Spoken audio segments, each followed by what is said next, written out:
Hello everyone and welcome to a very special episode of MMA Start to Finish. I'm Julian and this is Matt. Hello. So, if you've never clicked on one of our videos before and you're like, what the fuck is MMA Start to Finish? Well, what we are is a podcast, a show that goes back and attempts to watch every Pride, UFC, WEC, and Strikeforce event ever, and then do a show on all of them. Because we hate our lives and don't value our own time. It's fun to watch them. Don't say it like that. It is fun. I'm not trying to say this is not a good time. I'm just trying to say, dear God, it's a lot of fights. It is a lot of fights. Not all of them are great, but there's gems in there. It's certainly worth it. Yeah. And today, instead of talking about one of those events like we usually do, we're going to fight each other. Yeah, this is going to be a live video feed of our own combat. Yeah. No, what we're doing is we're going to go through our top 10 fighters of the 90s. We've gotten to the point in our show where we've seen every UFC and Pride event in the 90s, and we'll soon enter the 21st century. But before we do that, we thought it would be fun to share our own top 10 fighters of the 90s. Now note, before you start typing your angry comments, we're not saying these are the best fighters of the 90s. That's a very different list. These lists are our top 10 personal favorite fighters for whatever reason. Mm-hmm. We've got 7 years worth of fighters to go through from just 2 promotions for right now because the other WEC and Strikeforce haven't started yet. Yeah, WEC I want to say starts in 2001 and Strikeforce is still a while away, so it's not even in the purview yet. Yeah, but we still have quite a few fighters to go through, and all of them have their unique quirks. And without any further ado, let's begin our lists. And here's my number 10. The end comes, and the winner advancing now. He's originally from Fairbanks, Alaska, the Polar Bear.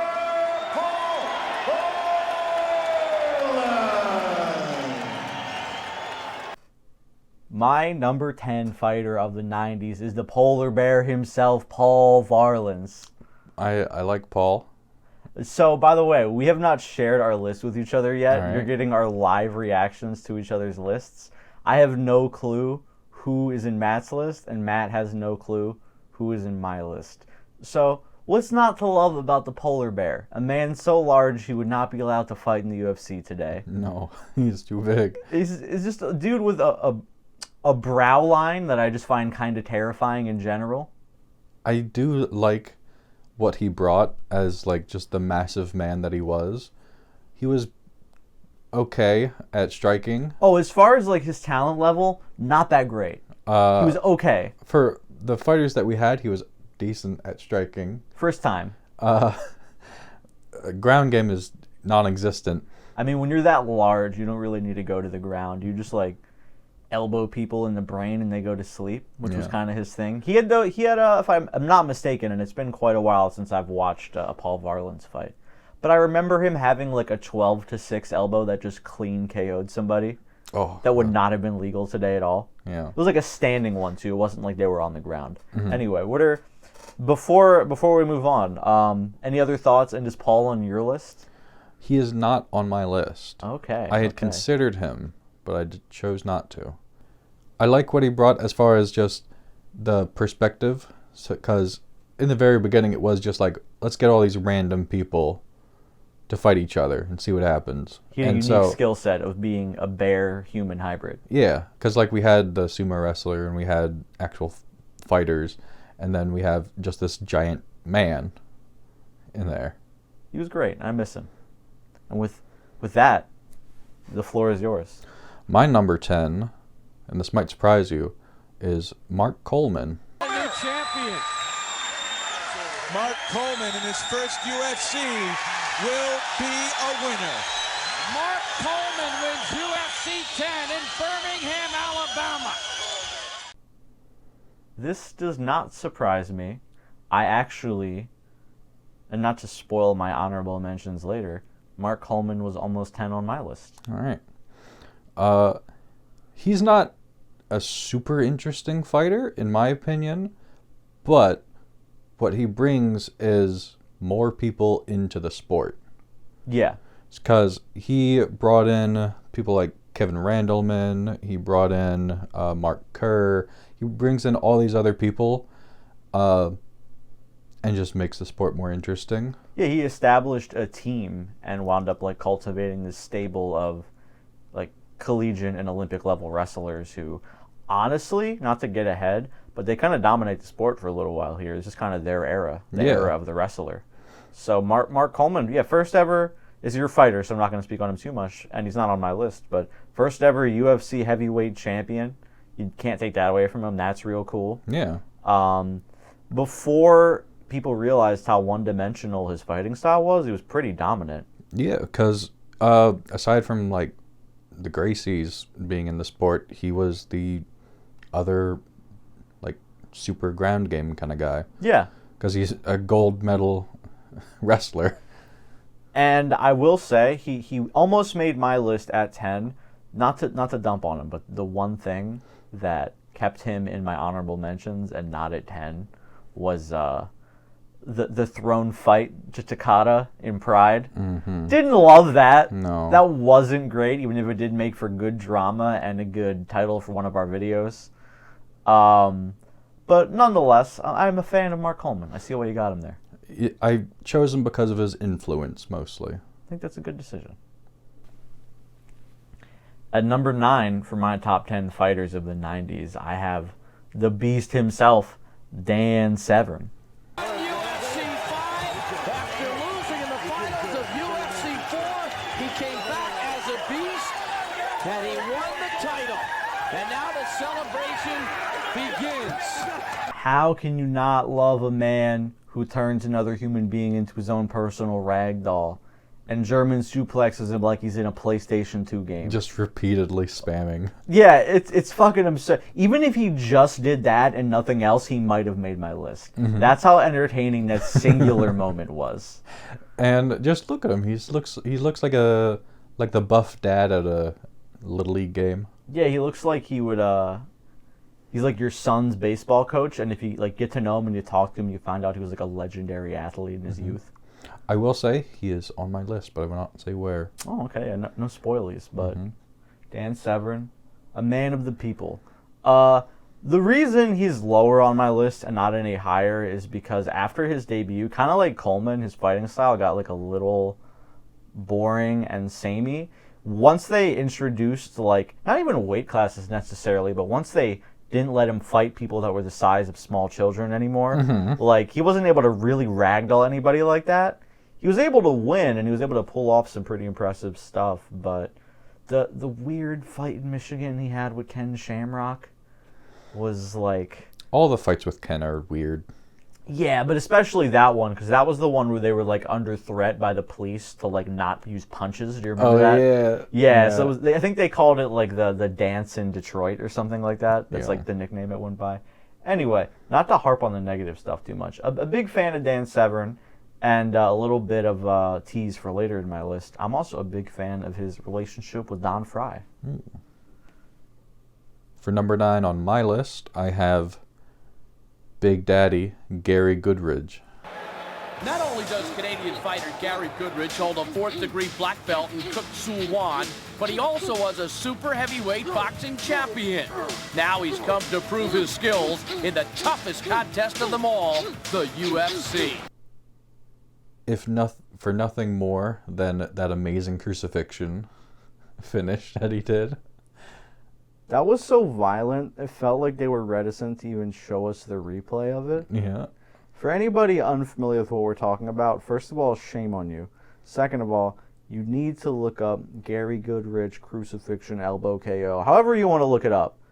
He elbows this man in the brain probably like 75 times in the space of 5 seconds. It's amazing. It's probably easily like top 3, but like one of the most violent KOs I've ever seen. And I'm desperate to see him perform that well again. He really hasn't. But he also talks good smack, even in the ring.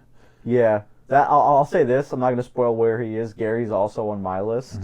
And his propensity for trash talk certainly pumped him up a couple spots. Yeah, he makes it interesting in the fight, even if he's not that great of a fighter. It's interesting because, like a lot of these guys, early on, he saw a lot of success, but I think that's just because of his athleticism. Once more fighters started to, like, understand the skill sets required. yeah, like the fundamentals, the what's the word I'm looking for? The particulars of, like, how this type of fighting works, since it was new.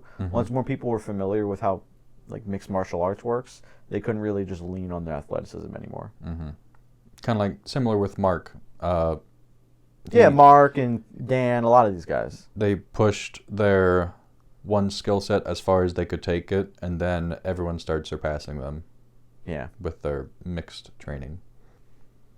At number 8, I have Vitor Belfort. 44 seconds! The knockout by Vitor Belfort! You know, it's a real shame that they constantly fucked his name up. Yeah, you'd think that they would mention it to commentary to just, like, get it right. Vitor, though, regardless of how many supplements he may or may not have been taking in his youth, really exciting fighter that bursts onto the scene with that, like, machine gun KO of our old friend Vanderlei Silva. Vitor just, like, a really fun fighter to watch. He did have that one snooze fest against Sakuraba in Pride, but outside of that, a lot of his work in the 90s I found really fun. Also, I'll add that I kind of thought about not including Vitor because I know we have a lot more Vitor to come. Just, you know, in the 21st century, that's where he does, like, a lot of his best work. Yeah. But for his contributions, I felt like he should still make my list, and for what he was able to do in terms of his, like, UFC resume mostly, because his Pride stuff was kind of a dud, I thought was worthy of the 8th place on my list. I like how fast he was. He kept up a high pace for action in the ring. Did he make your list? No, he did not. Interesting. Yeah, Vitor was one that I kind of struggled with. Thinking about my list now, I might move him down to, like, 9 and Dan up to 8. Because, you know, you make these lists one day and then maybe you think something different the next day. These are not necessarily definitive lists, and especially if you're moving people up, like, 1 or 2 places, it doesn't really matter. But yeah, I enjoyed Vitor in his youth, and I look forward to seeing him dominate further in the 21st century. Yeah, I'd like to see more of him. Number 8 for me comes up as Oleg Tektarov. The winner by submission, and now the winner of the Ultimate Fighting Championship number 6, the Russian Bear, Oleg Tektarov. I'm going to say, I did not expect to see Oleg Tektarov make your list. I think he's an overlooked fighter. I think that's probably true. He's always done well on his feet, and he's one of the first Russian fighters we've... Is he Russian or is he I think he's Russian. We can Google this to not anger our Eastern European fan base. Hold on. Yes, Oleg Tektarov is indeed Russian. What's funny is that when you do a Google search of Oleg Tektarov, it comes up first is a Russian-American actor and retired mixed martial artist. It doesn't even mention his UFC career first. That's so funny. Well, I liked him when he was fighting. I felt like it brought out a little bit of that, like, Russia versus USA vibe. Yeah. Especially in these first few events. It also, like, introduced Sambo into MMA, which is basically the, like, type of grappling that Khabib perfected and used to, like, go on an undefeated run and walk out on top. Oleg was the first guy to really introduce that skill set, which I found interesting. I can't remember him having any amazing finishes, at least offhand. I believe he did win the tournament once, though, back when they were doing the tournament. Yeah. I kind of have my list as a list of who I'd like to see fight again. Interesting. If I could put it that way. And, of course, some of that isn't always true, as like with Mark, because he's just influential. Mm-hmm. That's not, like, your only criteria, but that's, like, one of your main criteria. Yeah. I'd like to see Oleg fight more. He was entertaining for me to watch. Well, if you need some more Oleg in your life, perhaps you can catch him as an extra in the latest John Wick film.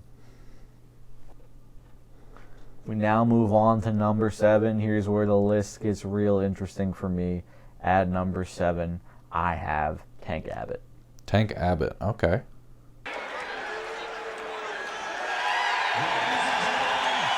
McCarthy raises the hand of the Tank. Undefeated in bare-knuckle matches, and that streak continues. So it's important at this point in the list that I emphasize that it is not based on talent. Because I'm pretty sure, as a matter of fact, I'm confident that at least 2 of the 3 people I've named up to this point would fucking destroy Tank Abbott. As a matter of fact, I'm pretty sure Vitor actually did destroy Tank Abbott. But Tank Abbott's fun, man. Tank Abbott is like the Walmart version Stone Cold Steve Austin the UFC needed in the early 90s. I always pictured Tank Abbott as if you took someone, like some of the best people you could from the audience, to just put him in the ring with everyone else. He's the best outcome of that experiment. Yeah. Oh, another interesting thing about Tank Abbott, he wasn't the first fighter to wear gloves, like the MMA gloves, but he was the first fighter to have literally any success who wore the gloves. I forget the dude's name, but there was one other guy before Tank that wore MMA gloves, and he just got like smoked inside of 5 minutes in his only fight, so he doesn't really count. Tank was the first fighter to show up in the UFC more than one time wearing MMA gloves, which is kind of cool. Which also, I think, aided him in his early knockout power. I think so he doesn't break his hands as easily. Yeah, exactly. Early on, a lot of fighters were kind of hesitant to throw like real punches because they were constantly breaking their hands, especially on the ground. But yeah, he talked a lot of smack. Some of it was good, some of it was just bad. I always have to wonder, even in the modern era when he runs his mouth, like how self-aware Tank Abbott is. Because Tank Abbott, while he certainly could like beat my ass, is like not an elite caliber fighter. Like even by like 1999, where we're at right now, the competition has passed him by. We're gonna see him again, but he's never gonna like, threaten the title. Like he had that title shot against Maurice Smith. Granted, it was last minute, but he never reaches that level of success again. Yeah, that was a very brief stint he had at getting a title. Small championship window for sure. Yeah. Before we move on to your 7, I just want to ask, is Tank on your list? He is not on my list. Tank didn't make your list? No. Okay. I considered him, but no. All right, who do you got at number 7, Matt? At number 7, I have the Chemo. Oh, shit. My purpose here is to bring the gospel of Jesus Christ throughout the whole world.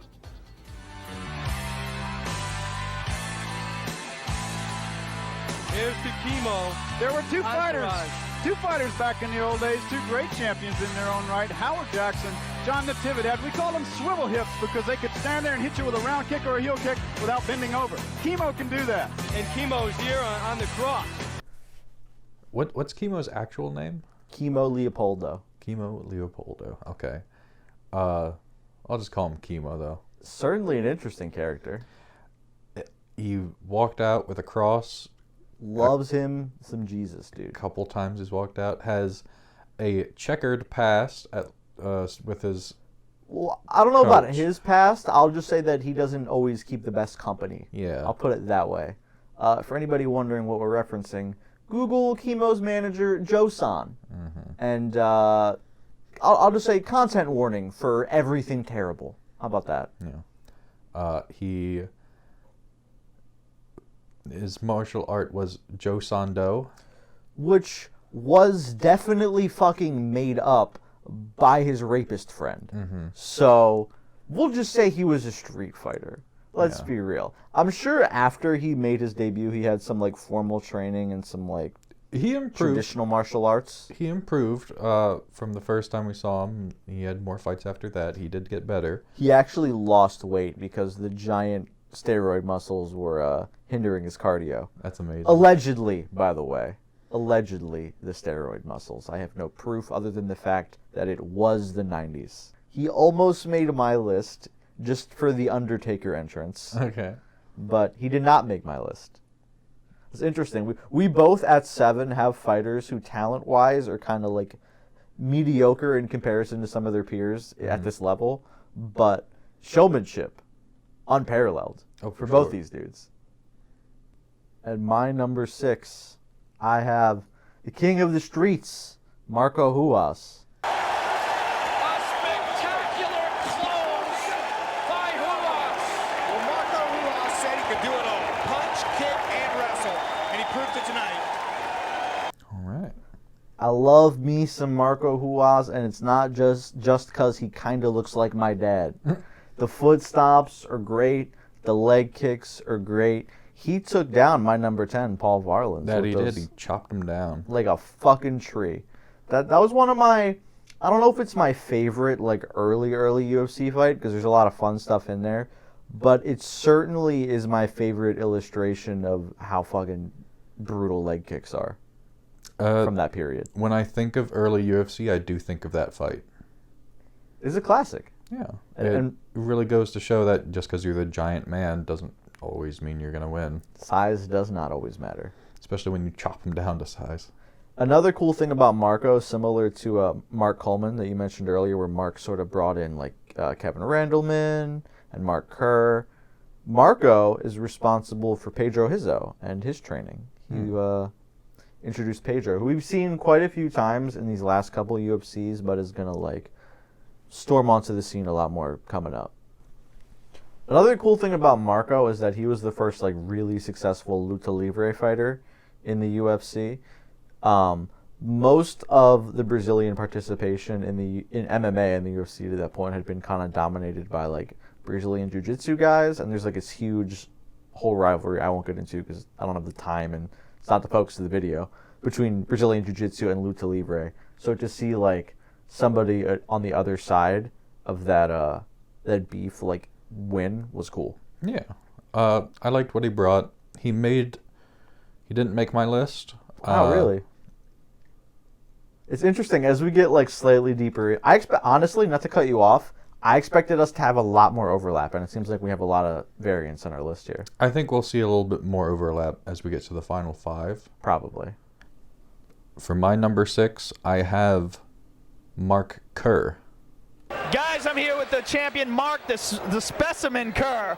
And who'd you like to thank before we get? I really wish my girlfriend Dawn was here with me, and I need to thank Adidas and Kickskins for their support and help. None of this is possible without having people really, really embrace it and understand that it's an art. There's world-class athletes doing it, and this is what we do for a living. I will say, Mark Kerr is not on my list, but I'm not surprised to see you put him up there. I saw Mark as Coleman improved. He's younger. He's a bit bigger somehow. And he's just better on his feet. I think that's probably true. I think Kerr suffered from a lot of the same problems as Coleman when it came to like the changing of the rules. When you were allowed to knee people in the head on the ground and headbutt them, Coleman and Kerr ruled the world.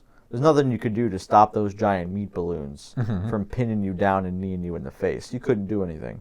But once they changed the rules a little bit, it sort of put them at a disadvantage.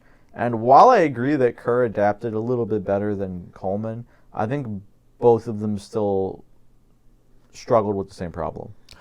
He hasn't excelled on finishes or on his feet like other fighters have. Yeah. He needs some work still, and I think part of what's holding him back might actually be Coleman, his coaching. I don't even know if it's necessarily Coleman himself, but I think there is certainly a mentality amongst the wrestlers in that era that you don't need really to like invest in other stuff because of the superiority of their discipline. Yeah. Which does not work. You need to cross-train, as George St. Pierre would teach us. It's part of the same problem that I think the Lions Den has, but exacerbated. Lion's Den is a little better at finishes. Well, also, too, the Lions Den, a lot of those guys come from Pancrase, which is already sort of like a hybrid type of fighting. So they're used to sort of like mixing and blending different things. Where a lot of the guys from the Hammer House, which is Coleman's camp. It's just straight wrestling. Yeah, it's just straight amateur wrestling. So obviously you're going to learn how to like properly defend yourself, like when it comes to boxing, like a little bit, just so you don't get immediately dropped. But most of your time from that, perspective is going to be invested in just perfecting your wrestling and hoping that's all you need. And for a lot of these guys, it was, but like once they took away one or two tools or stopped prioritizing that type of behavior on the ground, like not to like jump around too much because I don't know if he's on your list, but the Kevin Randleman fight against Bas Rutten, where he basically just controlled position all fight using his wrestling and didn't really finish, he wound up losing, which didn't make any sense. So it seems like, at least in the UFC, they were starting to disincentivize that fighting style a little bit. From a wrestler's perspective, he might have won more, but from an MMA perspective, you're not doing enough to win. So before we crack into our top 5, we felt like this would be a good place to include our honorable mentions. We're not going to say too much about them. Some of them I'm sure have made the other person's list, so we've talked a little bit more or less about them. But yeah, here are honorable mentions. So I could just list two of them off. Just list them off, and then I'll list mine off. I got Marco Ruas, which we just talked about, primarily for that Paul Varland's defeat, and he's a well-rounded fighter. I also got Tank Abbott because it really did feel like if we had some of the best potential audience members in the ring a lot of the time. You just mentioned Kevin Randleman. He did not make my list, but I had considered him. Honorable mention. And in a similar vein as Mark Kerr, because he's like Coleman, but he's more active. And I also have Daijiro Matsui. Okay.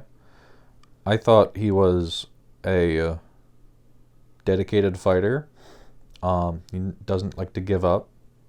Even when Vanderlei's trying to kill him. Yeah. And a lot of the Pride fighters are really... They don't shy away from getting hit in the face. Do you have any other honorable mentions? That's all of them. My honorable mentions, I have 3 guys here, and 2 of them we have already talked about a little bit. So I have Mark Coleman, for reasons I kind of talked about earlier. I found him very important to the sport, but not necessarily my personal favorite fighter to watch. I have Mark Kerr for kind of similar reasons. I like Mark Kerr, and I think he's a little bit more entertaining to watch than Mark Coleman, but in terms of his importance to the sport, wasn't necessarily as important as Coleman, so that kind of keeps him in the same place on my list as where Coleman would be. And then I have one more fighter in my honorable mentions here, Maurice Smith. I just felt like he should get a shout out. Like, he didn't really make my list, but Smith proved that you could actually defeat wrestlers with leg kicks when he fought Mark Coleman. And I felt like it was really interesting to see that because at the time, Mark Coleman was sort of billed as like this unbeatable behemoth. Yeah. And to see Smith sort of crack the code. I mean, I knew it was going to happen because I'm watching this in the future, but you could tell based on like the audience reaction and the commentary reaction, everybody was very surprised to see him have that level of success. Yeah, he was the Hammer, and to see someone break the Hammer. It was impressive. Yeah. And he's that giant, massive muscle. So... As you called him many moons ago, trapezoid neck. Without any further ado, it's time for the top half of our list. And my number 5, I have somebody you had earlier in your list, Matt. Big Daddy, Gary Goodrich. Okay, now there's 3 things that I'm bringing into this UFC 8 that nobody's never brought in all together at once before. Superior attitude, superior mind, superior strength. I've got it all, second to none. Big Daddy's bringing home the bacon. Large Father makes a return. Gary. Mostly for the same reasons you mentioned. Like, that crucifix KO was, like, really impressive. Real tasty. Yeah, and his trash talk I always find very entertaining. And He did something that I didn't really notice too many other fighters do to the extent he did in this period, where I felt like I saw an equal amount of him in the UFC and in Pride. I don't know if that really affects my list or anything, or if it's really just like an interesting note I have, but it felt like we watched him in the UFC for the first half of the 90s and then like spent an equal amount of time with him, not to be rude, sort of deteriorating in Pride. But even while he was losing in Pride, he was still fun to watch because he just wouldn't shut up, which is excellent. Yeah. And I do want to add something you've mentioned before. I love that his corner is like contractually obligated to call him Big Daddy and or Daddy. It's amazing. It's like I've never heard his corner call him Gary. Dude, I seriously think they'll just be fired if they call him Gary. They're not allowed. For number 5, we already talked about him, but we're going to talk about him again. The Beast, Dan Severn. Dan, the Beast is back. Uh-oh, I guess. He's got 150,000 reasons to be happy right now. 150,000 and a lot of pride. I will say I'm surprised to see Dan this high up on your list. I expected to see him on your list, but 5, I'm surprised. I really like Dan. I kind of forgot that he lost to Coleman. I didn't remember that, but I was looking at that last night, and I noticed that, and I was thinking, But I still like him a lot. I want to see him fight some more. I can't really... We haven't seen him for a while. Well, he was old when he started. Yeah. He got into the game kind of late when he jumped into the UFC and took on... I don't know if it was UFC 3, where he fought Hoist Gracie and got caught in that triangle, where he like sort of emerged onto the scene. But either way, whenever it was, he was sort of like in his late 30s by that point anyway. That's not to say he's not still active today. It's just being active today means he does pro wrestling stuff instead of MMA stuff. But Dan's a character, man. He's great. He's a good character. He's very friendly. And he just gives me those, like, Coach Dad vibes. And it's fun to see him punch people in the face. Everybody needs a good Coach Dad. Yeah. Who doesn't like Coach Dad? At number 4, I have someone you could probably argue was objectively the best fighter of the 90s. At number 4, I have Frank Shamrock. He's still, and he's down. What a gutsy performance by the champ.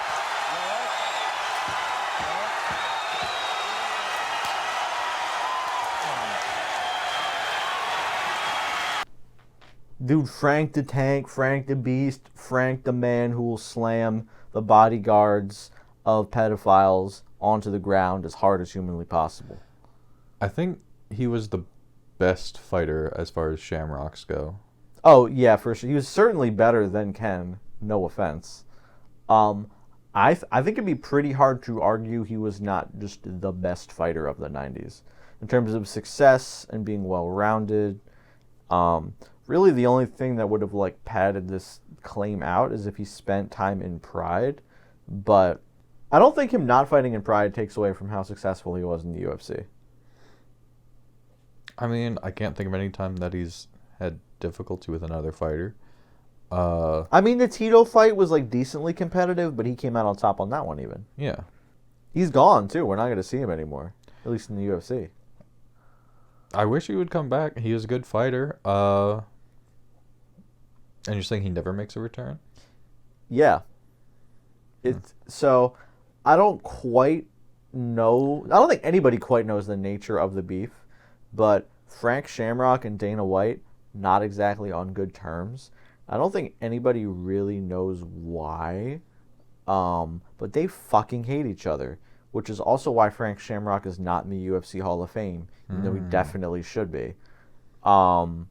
We will see Frank again, just in Strikeforce. Okay. And I don't know about this one. I could be wrong here. I am not remembering 100%. Maybe in Pride too? Leave a comment there. Will we see Frank in Pride? I don't believe so. It wouldn't surprise me to see him fighting in Japan. Well, especially after his pre-UFC career in Pancrase. Mm-hmm. On my list at number 4, I have the smaller, more tightly packaged version of my number 5. It's Don Fry. Beats the Goliath. Those short right hands did it again. Don Fry wins the David versus Goliath tournament. And I think that's the first time I've seen a towel get thrown in. The Predator. Yeah. The Tom Selleck lookalike. Don Fry, the man with the greatest mustache in all of mixed martial arts. Fucking love Don Fry. But go on, this is your spot. In my opinion, he's just the better Dan Severn. He's smaller, but he's way better on his feet, and he was decent still on the ground. Yeah, I think it's mostly a different skill set. He can certainly hold his own in the grappling department, but my memories of Don Fry are all of him piecing people up on the feet. Mm-hmm.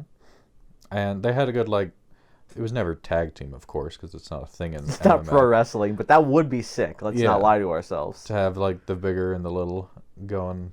Well, to just be able to tag in another fighter mid-fight. Yeah. There's no chaos involved there at all. No. You can actually see Dan peeking just above the picture.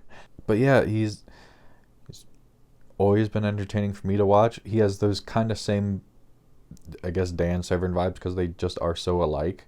And they're from the same camp, of course. I just like seeing Don fight. He was always fun to watch. And I was always hyped to see his name pop up. I think it's interesting that it seemed like Dan rubbed off on Don a lot more than the other way around, because Don was able to use what it seemed like he learned from Dan in terms of wrestling to not get taken down and keep the fight where he wanted it, but Dan didn't really take after any of Don's boxing strategy, which I think was a mistake. I think even if if Dan Severn became just like a semi-competent boxer, not even need to get kicks involved or knees or Muay Thai or anything, just a competent boxer, I think he would have fucking dominated more than he even did. I think one thing to keep in mind is all of Dan's fighting, I don't think he ever had gloves on. I don't think that was ever a part of I think he did eventually wear gloves in those last couple fights, but during his dominant period where he was ragdolling bitches, yeah, he wasn't wearing gloves. And so I think that might have been a partial limiter. Just approach, too. Yeah. At number 3, I have the only other person you could probably claim was the most successful fighter of the 90s. At number 3, I have Royce Gracie. That is the power of jiu-jitsu in action. Simply incredible. These folks are going wild.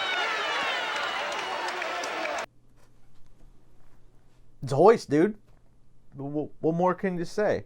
He's the OG. The reason the sport's on the map, really. The reason for a lot of the intrigue going into UFC 1, unless you were in the know, nobody was predicting this tiny, quiet Brazilian dude in his jacket to strangle everyone the way he did. Yeah. If you had replaced him with just some other guy who's wrestling, I don't think the UFC would have really taken off. Brazilian Jiu-Jitsu certainly wouldn't have in America the way it did. It really took the world by storm. And in the interest of transparency, the event was kind of designed in a way to promote Jiu-Jitsu. The Gracie family was involved in the creation of the event, so they kind of knew they were putting a dude in there with basically secret wizard powers against people who didn't know that existed. Do you know what I mean? Yeah. He still had to do it, and it's still incredibly impressive, but it wasn't like they cultivated all these sambo and judo practitioners to take on Gracie. Mm-hmm. No, they got boxers and sumo wrestlers and cravat guys and guys from Pancrase like Ken, which is why their fight was so interesting. But dude, yeah, Gracie's the OG. I have to put him on my list. I considered putting him a little bit lower, but even for me, for just what he did to put the sport on the map, I gotta put him where I have him. Is he on your list? Nope, he's not on my list. You didn't even make your list? No. You didn't even make your honorable mentions? He's too boring. Holy shit, dude. He just wins. He just wins and holds on to Chemo's hair like a fucking handle while he punches him in the nuts. Do you not remember that? That was fun. Yeah, it was. I had really considered adding a Gracie, but I always recognize the Gracie name. None of the individual Gracies really stood out to me. The only one that did was maybe Hickson, because he's the scary one. Yes. But he's only fought twice as far as I've seen him. Yeah, he kind of didn't really have a super established MMA career. So, at least at this point, I don't know if I'll see him fight in the future. I expect him to. I actually don't remember, so we're going to find out together. But otherwise, it's Hoyce and Hoyler and Henzo. And they all kind of blend together a little bit for me. Part of it, too, is because their fighting style is just not very, like, fan-friendly, which is fine, especially, like, in the early days when people can't defend against it that well, so, you know, it finishes quickly. But as we progress to, like, 30-minute stalemates where people are laying down, it does get a little exhausting, which is why, part of why I have Hoyce, I have Hoyce because we saw him way more than any of the other Gracies, and B, he didn't really need to participate in the same type of stalling tactic as some of his family members because he was just at such a higher level than the people he was facing. At number 3 on my list, I have Akira Shoji. What? Shoji. Judge Miyake Shoji. Judge Kobayashi Shoji. And the decision goes to Akira Shoji, a very well-earned decision, a very hard-fought battle. So much for us having similar lists the deeper we get in. Oh, well. Dude, defend yourself. Defend myself. I don't know if I can intelligently defend myself. He is in the same vein as Matsui for me. He is extremely dedicated to trying to get his win in, even in the face of absolute defeat. I will say, I don't have a ton to add just because I didn't really take too close of a look at my Shoji notes for this. I didn't expect to see him on your list, I'll be honest. I like Shoji too. And I might have not been surprised to see him like on your honorable mentions, but 3 is pretty high. I'm looking at it again. Maybe should have put him a little lower. I mean, it's your opinion, so you can't be wrong. I'm just surprised. That's all. But just the willpower, I guess, is always impressive to me. The determination, the gumption, the cojones on this man. And my number 2, the silver medal, Kazushi Sakuraba. Wow, and honest defense, I don't know. Well, Hoyler's looking, wait a minute. The referee has stopped the fight. All right. What are your thoughts on Matt said before I unveiled my pick here, he thought we would have the same number 2. Do we? We do not. We don't have the same number 2. So, I'll just get into it. Sakuraba, it kind of goes without saying, just like a showman, a great dude to watch. Even against people who are just stalling and being boring and not really engaging, Sakuraba is good at making that fight entertaining. Oh, yeah. Whether that be like threatening with jumping curb stomps or just kicking the ever-living shit out of your legs until they turn purple. Even I gotta say, for a Japanese fighter that came from like the pro wrestling background, Sakuraba was pretty well-rounded.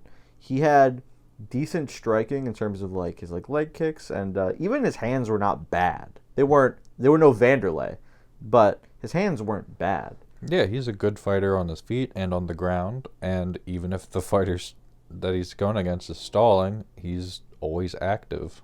And as you like to say, he loves his bars. Oh my God, he does. Whether it be arm bars, knee bars, or other leg locks or arm locks, Sakuraba is always shooting for a submission.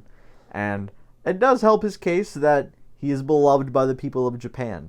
Yeah. The Japanese crowd is often very quiet, but when Sakuraba is out there, they go apeshit. Oh, yeah. So I actually don't want to have you say too much about Sakuraba because I feel like you're going to say something about him soon. Or better question, Matt, did Sakuraba make your list? He did. Okay. Sakuraba is my number 1. But before that, who is your number 2? The Huntington Beach bad boy. What? Tito Ortiz. Right here. Tito Ortiz Doesn't matter. has defeated Guy Mesger, and he's firing the young guns again.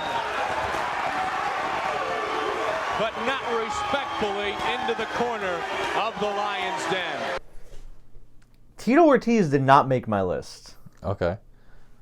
Tell us, other than his threat to fuck people in the ass, why Tito is your number 2. That's part of it. If I'm going to be honest. He has excellent smack talk, and he was a really good fighter. Yeah. There he is. Is that that's not? That's his fight with Frank. Frank, yeah.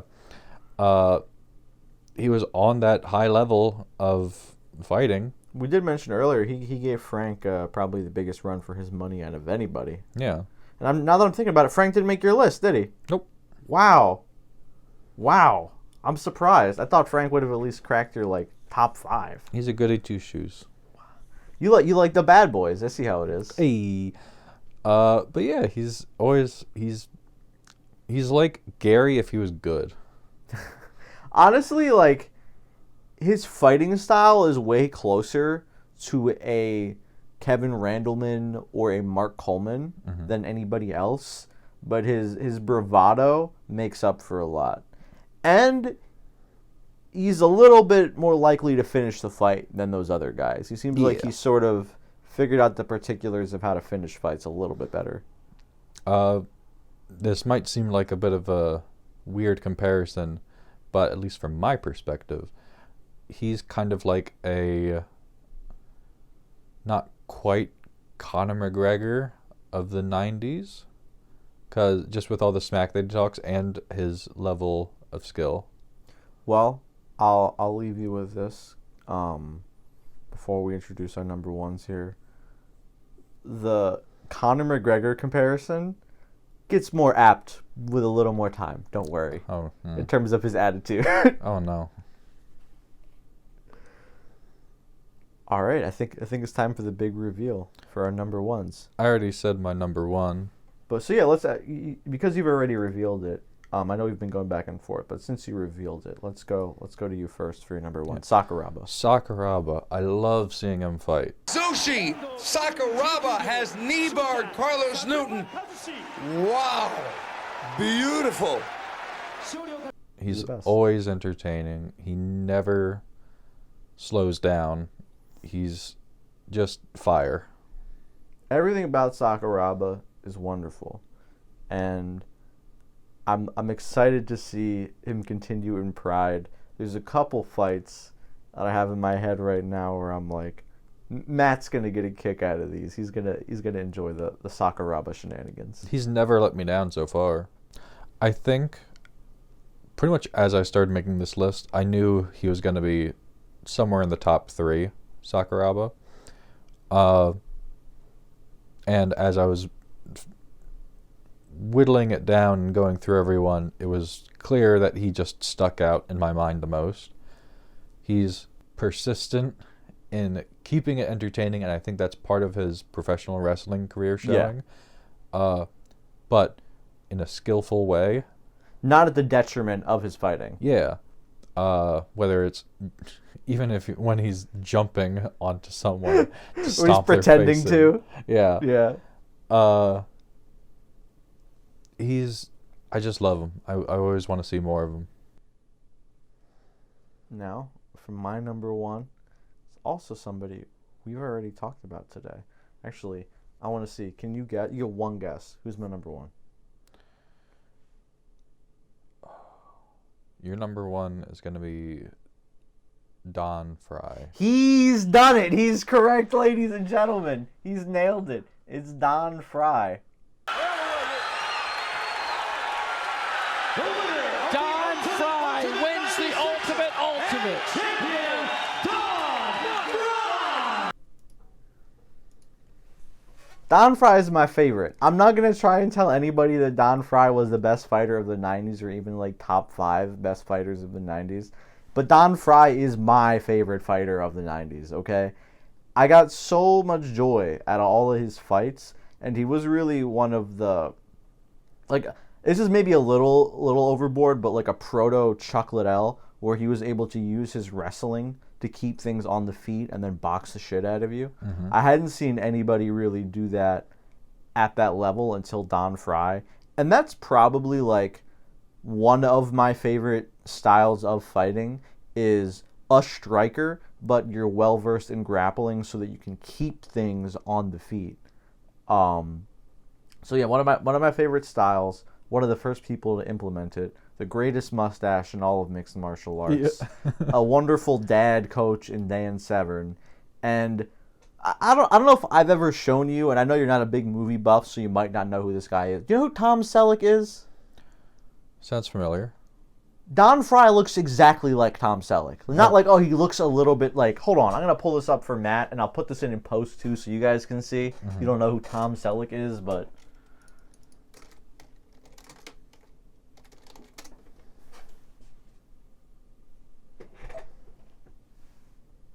Oh, that guy from like Blue Bloods or something. Yeah. Yeah. He's a pretty famous actor, especially in his youth. Like, you're gonna tell me that's not Don Fry? Come on, man. You're gonna tell me that's not Don Fry? You're gonna tell me that's not just that dude? Get the fuck out of here. That does look a lot like him. So as I was making the list, I sort of had 5 people that I figured were going to make my top 5, and then from there I kind of had to figure out what order and flush the list out more. I knew I was going to have Don Fry, Sakuraba, Hoist, and Gary and Shamrock. Frank Shamrock, to be more specific. It was really just a matter of figuring out the order and like what I prioritized. And I did some moving around. I almost had Gary higher on the list, and I almost had Don lower, but I went with my heart, and Don Fry is my favorite fighter of the 90s. So here's a question for you. Okay. Do you think it would be a good fight to see Don Fry versus Kazushi Sakuraba? I think that would be fucking amazing. I know Don Fry does eventually come out of like retirement, I'm doing air quotes here, and fights in Pride. I know he does fight in Pride. I don't remember who it's against. I will jump for joy if one of these days we hit play on a Pride event and we see Don Fry versus Kazushi Sakuraba. I'll lose my mind. I'll cream my fucking jeans, okay? I would love to see them fight, and they're similar. I think they're similar weight. Yeah, I think Don might be a little bit bigger, but considering the like variance in weight in this period, it's nothing. It's not. Sakuraba's fought bigger people. And Don's fought bigger people as well. Yeah. So I think that would be an excellent fight to see them go against each other. I do think Sakuraba would win, though. Oh, this will be a fun game. We won't spend too long on this. Before we go here, I think it'd be fun. We could just like match up my 10 versus your 10, my 9 versus your 9, see who would win in a fight. Okay. Okay, so my 10's Paul Varlins, your 10's Mark Coleman. Yeah. I'm pretty sure Mark Coleman did actually just beat Paul Varlins. I think so. So that one's settled. My 9's Dan Severn. Who's your 9? Gary Goodridge. I'm pretty sure Dan would handle that one. Dan's going to flip him out of the ring. My 8's Vitor. Vitor versus Oleg Tiktarov. That's an interesting one. Did they fight? They might have. Hold on. No, he fought Marco Huas. He never fought Vitor. But I think in that fight, Vitor would probably get the edge. Probably. Oleg wasn't that amazing of a fighter. He was winning a decent amount, but I think Vitor would beat him in that. Unless Oleg gets like some good hit in. At 7, Tank versus Chemo. Oh my God, that didn't happen, right? I don't think that happened. I think the sun would explode. Yeah. I don't think we're allowed to do that one. I think Tank would win, though. I don't know. Like, well, is this early Chemo or is this? Tell us in the comments who wins in a fight, Chemo or Tank Abbott. We want to know what you think. If it's early Chemo, I think either way Tank wins. I don't know. I genuinely don't know. I think that's a close fight. I think that's a very close fight. All right, 6. Marco Huas versus Mark Kerr. I think Kerr is just too big. I think it would go to decision and Kerr would win. I agree. 5. Gary Goodrich versus Dan Severn. So isn't that just the exact... I didn't realize that we have that inverse, don't we? That's so funny. So Gary is your 9 and my 5, and Dan is my 9 and your 5. Yeah. That's super funny. I didn't realize that. And at 4, Frank Shamrock versus... Don Fry. I think Frank would kind of... Yeah. I love... Don Fry is my favorite fighter, but I think Frank would just shake Frank's him. bigger, man. I think he'll piece up Fry. 3, Hoist Gracie versus... Akira Shoji. I think Hoist would win that one. I actually think Akira is too aggressive, and that would cause him to lose the fight. I think it'll end up going to the ground. For sure. And it'll just time out to Hoist winning.